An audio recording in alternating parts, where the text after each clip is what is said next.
జై శ్రీరామ్. శ్రీమాత్రే నమః. శ్రీ గురుభ్యో నమః.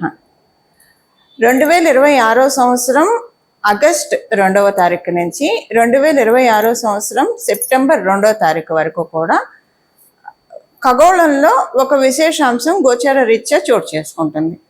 ఈ విశేషాంశం ఏంటంటే, ఇది మళ్ళీ మనకి రాదు. ఇలాంటి విశేష గ్రహస్థితి రావాలంటే మళ్ళీ మనకి 12 సంవత్సరాలు వెయిట్ చేయాలి. అసలు ఈ విశేషాంశం ఏంటి, దీనివల్ల ద్వాదశ రాశుల వాళ్ళకి, ద్వాదశ లగ్నాల వాళ్ళకి ఎలాంటి ఫలితాలు ఉండబోతున్నాయి,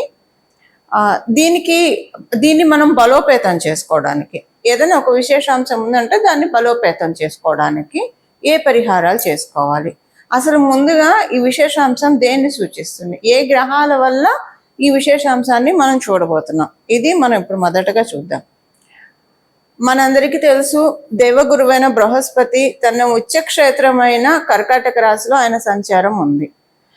అసుర గురువైన శుక్రాచార్యుల వారు కూడా తన నీచ క్షేత్రమైన కన్యా రాశిలోకి 2వ తారీఖు ఆగస్టు 2వ తారీఖు నుంచి సెప్టెంబర్ 2వ తారీఖు వరకు ఆయన సంచారం ఉంటుంది, శుక్రాచార్యుల వారి సంచారం ఉంటుంది. ఇదే విశేషాంశం. ఇద్దరు గురువర్యులే, ఒకరు అసురు గురువు, ఒకరు దేవగురువు. ఒకరేమో ఉచ్చ స్థానంలో ఉండడం, ఒకరు నీచ స్థానంలో ఉండడం. ఇది అంటే ప్రతి సంవత్సరం కూడా శుక్రాచార్యుల వారు కన్యా రాశిలోకి ఒక నెల ఆయన సంచారం ఉంటుంది, శుక్రాచార్యుల వారి సంచారం ఉంటుంది.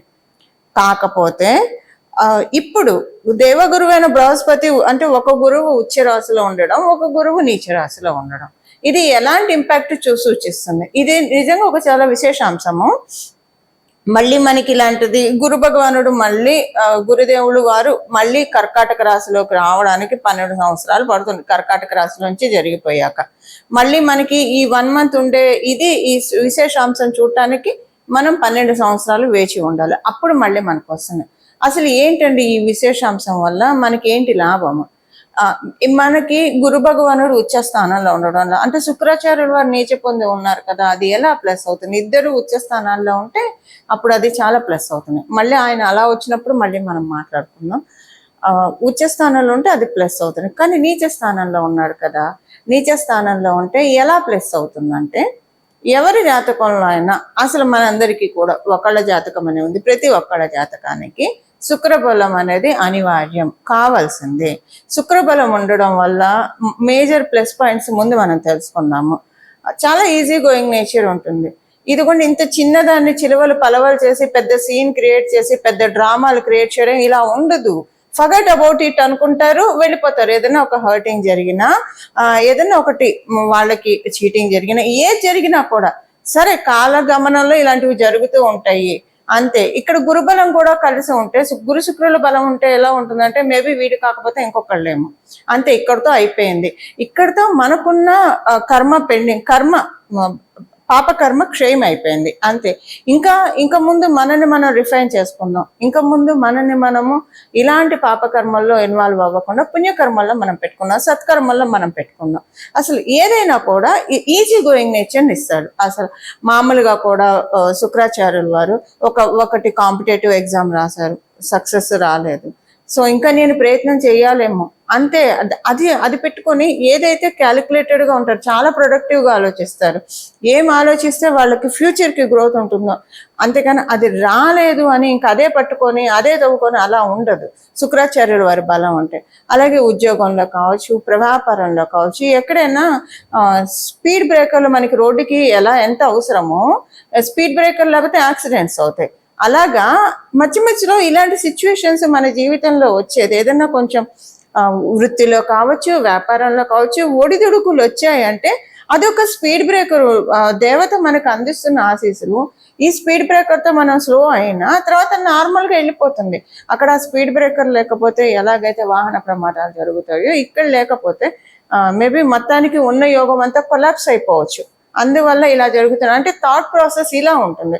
ఒక పాజిటివ్ వేలో చూస్తారు, చూసి అయ్యో నాకే నష్టం వచ్చింది, నాకే ఎందుకు కష్టం వచ్చింది, నేనే కష్టపడుతున్నా, ఇలా ఆలోచించరు.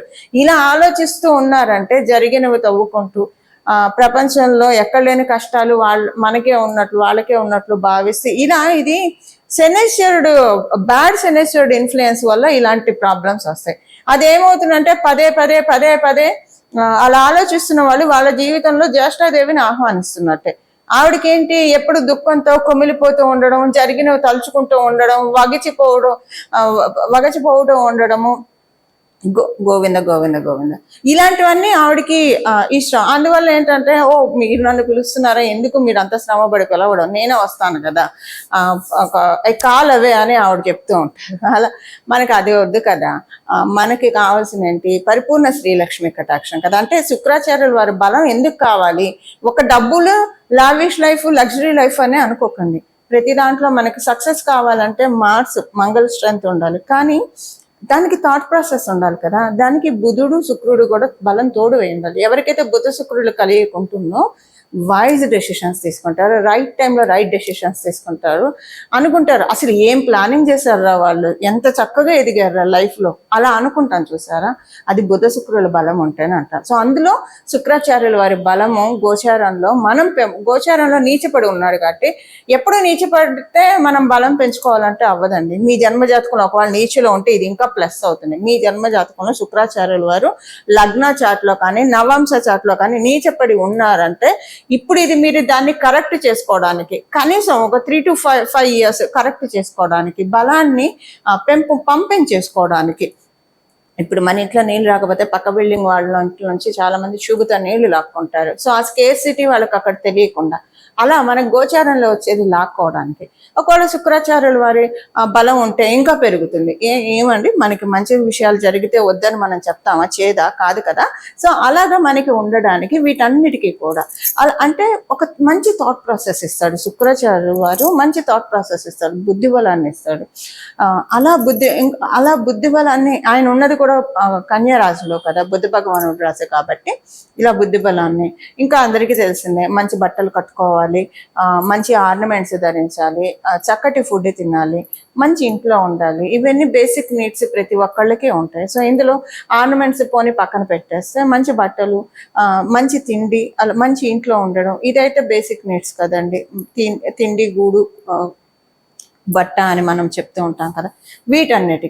వీటిని మించి మనకి రావడానికి ఇప్పుడు గురు భగవానుడు ఉచ్చ రాశిలో ఉన్నాడు కాబట్టి, నీచ రాశిలో ఉన్న శుక్ర భగవానుడి బలం మనం అందరం పెంపొందించుకోవచ్చు. అంటే మనమందరం కూడా శుక్ర భగవానుడు నీచరాశిలో ఉన్న మన జన్మ జాతకాల్లో ఉన్న శుక్రుడిని ఒకడు బలంగా ఉంటే ఇంకా బలోపేతం చేసుకోవడం. అండ్ మ్యారేజ్ రిలేషన్స్ లో కూడా జీవిత భాగస్వామిని సూచిస్తారు శుక్రాచార్యుల వారు. సో ప్రతి విషయంలో కూడా, వివాహం కాని వాళ్ళకి వివాహం అవ్వాలంటే శుక్రబలం కూడా ఉండాలి, గురుబలం ఉండాలి, శుక్రబలం మేజర్ గా ఉండాలి. ఇలాంటి వాటికి అన్నిటికీ కూడా శుక్రబలం మనకు కావాలి. ఇలా మనం శుక్రబలాన్ని తెచ్చుకోవడానికి this is the right time. అసలు ద్వాదశ రాశుల వాళ్ళకి, ద్వాదశ లగ్నాల వాళ్ళకి ఏ పాయింట్స్ లో ఈ గురు శుక్రుల ఉచ్చ నీచాలు ఇంపాక్ట్ చూపిస్తున్నాయి.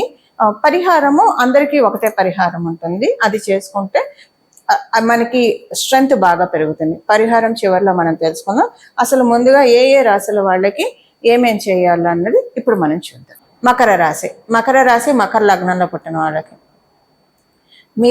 మీ రాశికి ఆపోజిట్ లో సప్తమ స్థానంలో దేవగురువైన బృహస్పతి ఉచ్చ స్థానంలో ఉన్నాడు. మీ రాశికి నవమ స్థానంలో అసురు గురువైన శుక్రాచార్యుల వారు, అసుర గురువు మీకు పరిపూర్తి రాజయోగాన్ని ఇచ్చే శుక్రాచార్యుల వారు నవమ స్థానంలో నీచి పొంది ఉన్నారు.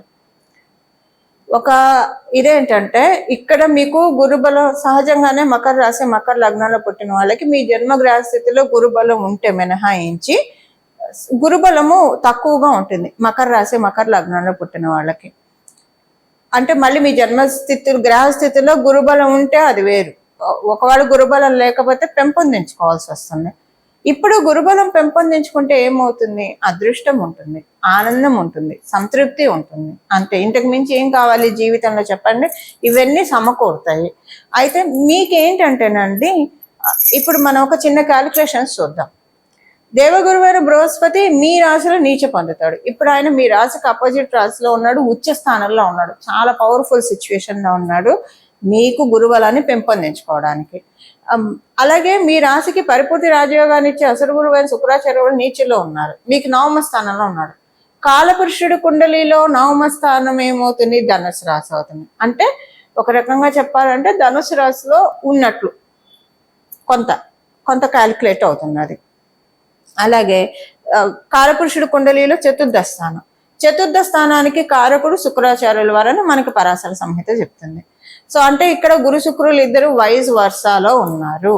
ఈ వైస్ వర్సాలో ఉన్నారంటే ఇప్పుడు ఆ శుక్రాచార్యుల వారి సమక్షంలో మాకు కూడా కరుణించండి, మా రాశికి ఈ మకర రాశి వాళ్ళని కొంచెం చూడవయ్యా, వాళ్ళకి కాస్త ఆయన చెప్తారు శుక్రాచార్యుల వారు. ఇది మనకి పురాణ స్టోరీస్ ఉంటాయి కొన్ని, తర్వాత దీని గురించి చెప్తాను. శుక్రాచార్యుల వారు ఆయన కూతురు వివాహం అయ్యేప్పుడు గురు భగవాను ఇన్వైట్ చేస్తాడు వెళ్ళి. అప్పుడు గురు భగవాన్ అంటారు, అంటే అది మళ్ళీ నేను తర్వాత చెప్తాను, దానికి ఒక కథ ఉంది, అది ఒక వీడియోలో మనం మాట్లాడుకున్నాము. ఆయన అడుగుతాడు, నన్ను ఎందుకు ఇన్వైట్ చేసావు అంటే, మా కుమార్తెకి వివాహము అవ్వడానికి ఇబ్బందులు ఉంటాయి, ఆగిపోవచ్చు, నువ్వు చూస్తూ ఉండు మా అమ్మాయిని, చాలు, వివాహం అయిపోతుంది. చల్లని చూపు, గురు భగవానుడి చల్లని చూపు పడితే చాలు, ఎక్కడ పడితే అక్కడ బంగారం అవుతుంది తెలుసా. అలాంటిది అందుకని శుక్రాచార్యుల వారు వెళ్ళి పిలవడము, వచ్చి ఆయన చూస్తూ ఉంటే ఆవిడ వివాహం అవ్వడము ఇది జరిగింది. ఇది తర్వాత మనం మాట్లాడుకున్నాం, దీని గురించి ఒక వీడియో చేస్తాను. ఇప్పుడు ఏంటంటే ఆయన మిమ్మల్ని బిడ్డగా భావిస్తున్నారు శుక్రాచార్యుల వారు. అది అబ్బాయి అవ్వచ్చు, అమ్మాయి, మీరు అమ్మాయి అనుకున్నా ఆయన బిడ్డగా ఆయన భావిస్తున్నాడు, మీరు అబ్బాయి అనుకున్నా ఆయన కొడుకుగా ఆయన భావిస్తున్నాడు. భావించి పరిపూర్తి రాజయోగాన్ని ఇవ్వాలి కదా, మరి ఆయన నీచిలో ఉన్నాడు కాబట్టి ఆయన చెప్తున్నాడు, నాయన బృహస్పతి కొంచెం నీ చూపు కొడుకోండి, నేను చేసేది నేను చేస్తూ ఉన్నా, కానీ నీది కూడా ఉండాలి కదా. ఇప్పుడు తల్లి తండ్రి ఇద్దరు ఉంటే ఆ పిల్లలకి అది కూడా కరెక్ట్గా అంటే బాగా వాళ్ళు ఆహారం, మనకి మంచి ఆరోగ్యకరమైన ఆహారం అందిస్తారు, విద్య పట్ల, బట్ట పట్ల, మనకి అన్ని ఫ్యూచర్లో అన్నిటికీ వాళ్ళిద్దరు చూసుకుంటారు కదా ఒక ఏజ్ వచ్చే వరకు. ఇలా తల్లిదండ్రి గురు శుక్రులు, శుక్రాచార్యుల వారి తల్లి అనుకుంటే గురు భగవానుడు తండ్రి, అంతే. న్యాచురల్ కాలపురుషుడు కుండలిలోంచి 9వ స్థానం అంటే 9వ స్థానం అంటే తండ్రి స్థానమే, పితృస్థానం అని చెప్తున్న జ్యోతిష శాస్త్రం. సో ఇలా తల్లిదండ్రులు ఇద్దరు ఉండాలి, నువ్వు కూడా ఉండాలి. నువ్వు ఉంటే నీ చూపు పడితేనే వీళ్ళకి అదృష్టం ఉంటుంది, వీళ్ళ జీవితము జ్ఞానం తోటి కూడి చక్కగా పయనిస్తుంది, కొంచెం చూడవయ్యా అని చెప్తాను. ఇప్పుడు దానికి అవకాశం ఉంది. అయితే మీరు అయితే ఖచ్చితంగా గురుబలాన్ని పెంపొందించుకోవాలంటే పరిహారం చేసుకోవాల్సిందే, చేసుకుంటే, ఎందుకంటే సహజంగానే మీకు గురువు పూర్తిగా అనుకూలుడు కాదు కాబట్టి మన వంతు ప్రయత్నం మనం చేయడానికి మీరేం చేయాలో పరిహారం ఇప్పుడు చూద్దాం. సో గురు భగవానుడి చల్లని దృష్టి పడితే చాలా బాగుంటుంది. ఆయన ఎక్కడ చూస్తే బీడు భూమిని చూశాడు అనుకోండి ఎగ్జాంపుల్కి, అసలు ఇంకా అక్కడ ఏమీ పండదు, కొత్తగా నేల ఉన్నది, దేనికి ఉపయోగం లేదు, అందులో నీళ్లు రావు, ఏమీ రాదు, జస్ట్ అలా ల్యాండ్ ఉంది. అలాంటి ల్యాండ్ మీద గురు భగవాను శుభదృష్టి పడితే అది బంజరు భూమి అవుతుంది. జీవకారకుడు కదా, అస్సలు మనము గురు భగవాన్ని ఏ క్షణంలో విస్మరించడానికే లేదు, జీవాన్ని పోస్తాడు ఆయన, ఎక్కడ చూస్తే అక్కడ జీవాన్ని పోస్తాడు. అలా మీ జీవితంలో జీవాన్ని, వెలుగుని నింపడానికి ఆయన రెడీగా ఉన్నాడు. మరి తీసుకోవడానికి మీరు రెడీగా ఉన్నారా? మీరు చేయాల్సిన ఈ చిన్న పరిహారం ఇప్పుడు అదేం చేయాలో చూద్దాం. కాలపురుషుడు కుండలిలో నుంచి చతుర్థ మరియు షష్ఠ రాసుల్లో ఉన్న గురు శుక్రుల బలాన్ని, అంటే వాళ్ళిద్దరూ కూడా ఒకళ్ళ నుంచి ఒకళ్ళు తృతీయ లాభస్థానాల్లో కూడా ఉన్నారు. గురువు నుంచి శుక్రాచార్యుల వారిని చూసుకుంటే తృతీయ స్థానం, శుక్రాచార్యుల వారి నుంచి బృహస్పతిని చూసుకుంటే, దేవగురు అని బృహస్పతిని చూస్తే లాభస్థానంలో ఉన్నారు. ఇది లాభస్థానంలో ఉన్నారు కాబట్టే మనకి గురు శుక్రుల బలాన్ని పెంచుకోవడానికి ఇది చాలా సదావకాశము. వీళ్ళిద్దరు బలం ఉంటే చాలు. అంటే ఒక అజ్ఞాన అంధకారాన్ని తొలగించేది జీవితంలో ఎవరైనా ఉన్నారంటే అది కేవలంగా గురువు మాత్రమే. అజ్ఞానం వల్లే తప్పులు చేస్తూ ఉంటాం. ఒక్కోసారి మొండి పట్టుదలతో కొంతమందిని మనం చూస్తూ ఉంటాము, ఎవరేం చెప్పినా వినరు, వాళ్ళు పట్టిందే తాపట్టిన కుందేలకే 3 కాళ్ళు అనుకొని చాలా ఇబ్బందులు పాలవుతూ ఉంటారు. ఒక్కసారి మనకి వేమన పూజ్య గురువర్యులు వేమన గారు కూడా చెప్పారు కదా, వినదగున ఎవరు చెప్పినా అని. కనీసం విని ఓకే వీళ్ళు చెప్పిన దాంట్లో పాయింట్ ఉందో లేదో చూసి, ఒకవేళ పాయింట్ ఉంది, మన క్షేమాన్ని కోరి చెప్తున్నారు, మార్చుకుందాం. ఒకవేళ పాయింట్ లేదు, వదిలేసేద్దాం. వీళ్ళు ఏదో ఈష్యతో చెప్తున్నారు, అసూయతో చెప్తున్నారు, వదిలేసేద్దాం. ఈ వివరణ మనకు ఉండాలి. ఈ వివరణ లేదా మనంతట మనకే మంచి థాట్స్ రావడానికి గురు బలాన్ని బేసిక్గా ఇద్దరు గురువుల బలాన్ని పెంపొందించుకోవడానికి మనం చేయాల్సిన పరిహారం ఇప్పుడు చూద్దాం. పరిహారం వచ్చేసేసి ఇక్కడి నుంచి మొదలుకొని, అంటే 2026 సంవత్సరం ఆగస్టు 2వ తారీఖు నుంచి 2026 సంవత్సరం సెప్టెంబర్ 2వ తారీఖు వరకు కూడా మళ్ళీ డేట్స్ రిపీట్ చేస్తున్నా, 2026 సంవత్సరం ఆగస్టు 2వ తారీఖు నుంచి 2026 సంవత్సరం సెప్టెంబర్ 2వ తారీఖు వరకు ఈ సమయంలో ప్రతిరోజు కూడా ఉదయం మరియు సాయంత్రం లలిత సహస్రనామాన్ని చదవాలి. ఒకటి. రెండవది, దక్షిణామూర్తి స్తోత్రాన్ని కూడా, శ్రీ గురు దక్షిణామూర్తి స్తోత్రాన్ని కూడా చదవడం కావచ్చు, వినడం కావచ్చు, చేయొచ్చు. దక్షిణామూర్తి తత్వంలోనే అమ్మవారు ఇమిడి ఉంటుంది, స్వామిలోనే అమ్మవారు ఇమిడి ఉంటుంది. అందుకే మనకి లలిత సహస్రనామంలో గురుమూర్తి, గురుమాత, గోమాత, గుహ జన్మభు అని ఒక నామం ఉంటుంది. అంటే అమ్మవారు సాక్షాత్ గురుమూర్తి రూపిణి, రాజశ్యామల అమ్మవారి రూపంలో, సరస్వతి రూపంలో అమ్మవారు మనల్ని కరుణిస్తూ ఉంటుంది, కటాక్షిస్తూ ఉంటుంది. ఈ సమయంలో అందరూ కూడా గురు శుక్రుల బలాన్ని పెంపొందించుకుంటే మీకు తేడా తెలిసిపోతుందండి. ఒక 11 రోజుల్లో మీ జన్మజాతకం బాగుంటే 3 రోజుల్లోనే, ఇంకా బాగా ఉంటే 3 గంటల్లోనే మంచి మార్పులు మీరు చూస్తారు. కానీ అత్యంత భక్తి శ్రద్ధలతోటి చదవాలి. చదవడం రాని వాడు వినండి. గురు దక్షిణామూర్తి స్తోత్రం, లలిత సహస్రనామ స్తోత్రం ఉదయం సాయంత్రం. చాలా మంది వర్కింగ్ ఉంటారు, మగవాళ్ళు కావచ్చు, ఆడవాళ్ళు కావచ్చు. మరి మేము బయట ఉంటాం కదండి అంటే, మీరు ఇంటికి వచ్చాక స్నానం చేసి చక్కగా ఉతికిన బట్టలు ధరించి వినండి. 2 పూట్ల కుదరదు, పొద్దున పూటే చదవండి, 2 సార్లు చదవండి. ఒకటే లేదా వినండి పొద్దున పూటే. సాయంత్రం పూట చంద్రుడిని చూసి నమస్కారం చేసుకోండి. ఆకాశంలో ఇప్పుడు శుక్లపక్షంలో అయితే చంద్రుడు కనిపిస్తూ ఉంటాడు. కృష్ణపక్షంలో అంటే మనకు అమావాస్య రోజు కనిపించడు, తర్వాత కూడా కొన్నిసార్లు మబ్బుల్లో కనిపించడు. ఆకాశంలో చంద్రుడు ఉంటాడు కాబట్టి ఆయన చూసి దండం పెట్టుకోండి. దీంతో పొద్దున్నే ఉదయాన్నే సూర్యచంద్రులు అమ్మవారికి కళ్ళు, అలాగే పరమశివుడికి 2 కళ్ళు, ఆయనకి 3వ కన్ను అగ్ని, సూర్య శశాంక వహ్ని నయనం అని చెప్తాం మనం ఆయనకి. సో వాళ్ళిద్దరికీ దండం పెట్టుకోండి. అమ్మవారు 2 కళ్ళకి దండం పెట్టుకోవడము ఇది చాలా విశేషమైన ఫలితాన్ని మన జీవితంలో కలిగిస్తుంది. ఇలా ఉదయాన్నే స్నానం చేసిన వెంటనే శుభ్రమైన వస్త్రాలను ధరించి లలిత సహస్రనామాన్ని పారాయణం చేయండి. లేదు 3 సార్లు చేస్తాం మంచిది, ఒకటేసారి కూర్చొని చేసేప్పుడు 3 సార్లు చేస్తాం మంచిది. లేదా పొద్దున ఒకసారి, సాయంత్రం ఒకసారి. కుదరదంటే ఒక్కసారి చేసుకోండి, పర్లేదు. అమ్మవారికి మన ఆర్తి తెలుసు కాబట్టి ఒకసారి చేసుకున్నా పర్వాలేదు. ఇలా చేసుకోవడం వల్ల గురు శుక్రుల యొక్క బలాన్ని మనం మన జీవితంలో తీసుకోవడానికి అవకాశం ఉంటుంది.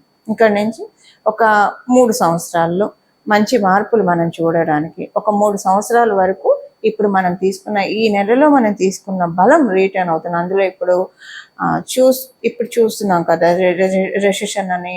సో కొంతమందిని తీసేయడం ఇలాంటివి కూడా చాలా బాధపడుతూ ఉన్నారు కదా చాలా మంది. కొంతమందికి వ్యాపారాలు సరిగ్గా సాగకు ఇబ్బంది పడుతూ ఉన్నారు. వీటన్నిటి నుంచి బయటపడడానికి కొంత ఒక 3 సంవత్సరాలు అయితే మనకి బెనిఫిషియల్గా ఉంటుంది. ఇది పరిహారం చేసుకోవాల్సిన పరిహారము. మీరందరూ కూడా స్వామివారిని, జగన్మాతని, మహాదేవుడి చరణాలని ఆశ్రయించి మంచి లబ్ధిని పొందుతారని, మనమందరం కూడా మహాదేవుడి యొక్క, జగన్మాత యొక్క పరిపూర్తి కృపాకటాక్షాన్ని అందుకోవాలని చెప్పి మనందరి తరఫున జగన్మాత చరణాలను, అలాగే మహాదేవుని చరణాలను శిరస్సు ఉంచి నమస్కరిస్తూ మంగళం. నమో భగవతే వాసుదేవాయ.